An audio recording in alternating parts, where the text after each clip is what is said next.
Book festival ஆரம்பிச்சு ரொம்ப நாள் ஆச்சு. ஆனால் நாங்கள் போனது என்னவோ கடைசி நாள் அதுமா தான். ஏன்னா எங்களுக்கு வந்து டைமே கிடைக்கல. வீட்டிலேருந்து கிளம்பும் போதே நான் ஒரு முடிவு பண்ணிட்டு தான் கிளம்புனேன். இன்னைக்கு கண்டிப்பாக நம்ம புக்கும் வாங்கி ஆகணும் அப்படின்னு. அங்கே போனதுக்கப்புறம் தான் தெரிஞ்சுது அது ஆறோ குளமோ கிடையாது, அது மிகப்பெரிய கடல் அப்படின்றது. எனக்கெல்லாம் பார்த்தீங்க அப்படின்னா ஸ்டோரி புக்னா ரொம்ப ரொம்ப பிடிக்கும். அந்த ஸ்டோரிக்கு ஏற்ற மாதிரி வந்துட்டு கார்ட்டூன்ஸ் கிரியேட் பண்ணியிருந்தா இன்னுமே பிடிக்கும். எத்தனை பேர் வந்துட்டு புக்கு படிக்காம புக்கில் இருக்கிற பொம்மையை பார்ப்பீங்க அப்படின்னு கண்டிப்பாக கீழே மறக்காம கமெண்ட் பண்ணுங்க. நானும் அப்படிப்பட்ட ஆள் தான்.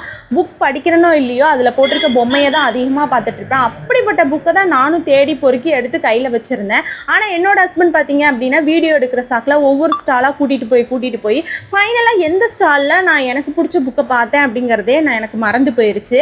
கடைசியா பாத்தீங்கன்னா நான் சோகமா இருக்கிறத பார்த்துட்டு சரிம்மா உனக்கு பிடிச்ச புக்கை வாங்கிக்கோ அப்படின்னு அவர் சொல்ல, நான் வந்துட்டு எந்த ஸ்டால்ல எனக்கு பிடிச்ச புக்கை பார்த்தேன் அப்படிங்கறத மறந்து போயிட்டேன். ஃபைனலா ஐஸ்கிரீம் வாங்கி சாப்பிட்டு சோகமா வீட்டுக்கு வந்துட்டேன்.